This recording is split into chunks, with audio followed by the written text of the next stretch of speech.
مبارک شي د نبی علیہ السلام عاشقانو مبارک شي. هاي هاي په شم رسالت باندې سوځیدونکو پتنګانو مبارک شي. زړونه یخ کوي په دې خبر باندې، سینې په یخې کوي.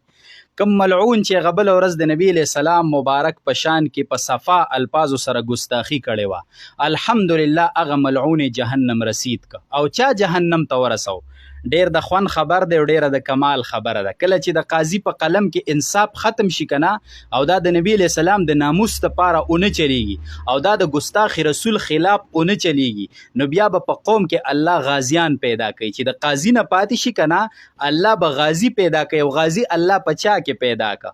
په هغه خلکو کې پیدا که چې کم خلک ریاست دغه ګستاخ محافظ ګڼي، په هغه خلکو کې الله پیدا که. دی نوجوان ته وګوره، دا یو پولیس سپی دی، دغه ګستاخ چې دی دا د پولیس په تحویل کې په جیل کې په حوالات کې، او دا نوجوان راپاسې د الحمدلله د ټوپک شپیلۍ اوچته کړه او دغه ګستاخ او دغه ملعون سر یې وخره. الحمدلله ای غازی صاحب تا ته د زمونږ سلامي، ای د پښتني مور زویه، ای په حق او سچ مسلمان او په حق او سچ محمدي د ټول امت مسلمه زړونه دی وګټل، د عاشقانو د زړونو ترجمانی دی وکړه، د ناموس رسالت مسله دی وګټله. ټول عمر به چې کم دی په تا باندې مسلمانان ویاړ کوي، په تا باندې به الحمدلله مسلمانان فخر کوي. د کوټې پښتنو د داسې غازیانو سپورټ وکئ، د داسې غازیانو حمایت وکئ. ای د کوټې پښتنو او ای مسلمانانو، الحمدلله موږ ټول د غازی صاحب په دې فیصله باندې خوشاله یو.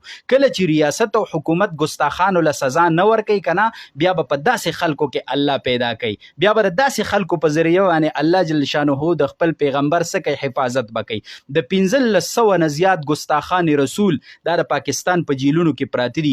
د 300 نه زیات ګستاخانو خلاف عدالت د سزای موت فیصله کړې ده. تر اوسه پورې یو ګستاخ چې کوم دی دا تختی د سزای موت ته ور وړاندې کړی نه دی. څو کاله مخکې ممتاز قادری را ولګېده، یو گورنر مردار که صحیح شوله چې هغه د ګستاخانو سپورټ کو او ګستاخی رسول هغه مردار که. هغه گورنر په ریاست دومره ګرانو، د هغه گورنر عزت په ریاست دومره خوږو چې هغه گورنر په سر کې ممتاز قادری چې کم دی هغه شهید کو، هغه ته پانسی واروله. خو د نبی علیہ السلام ناموس په دوی خوږ نشو، د نبی علیہ السلام عزت په دوی خوږ نشو. خو ای نه دی خوږ په تاسو باندې، تاسو مردارو نه موږ د نبی علیہ السلام د ناموس او د عزت چې کم دی تمه نه کو. الحمدلله په داسې خلکو کې به الله غازیان پیدا کوي او د داسې مردارانو او د داسې ګستاخانو سبا کوي سر بخري.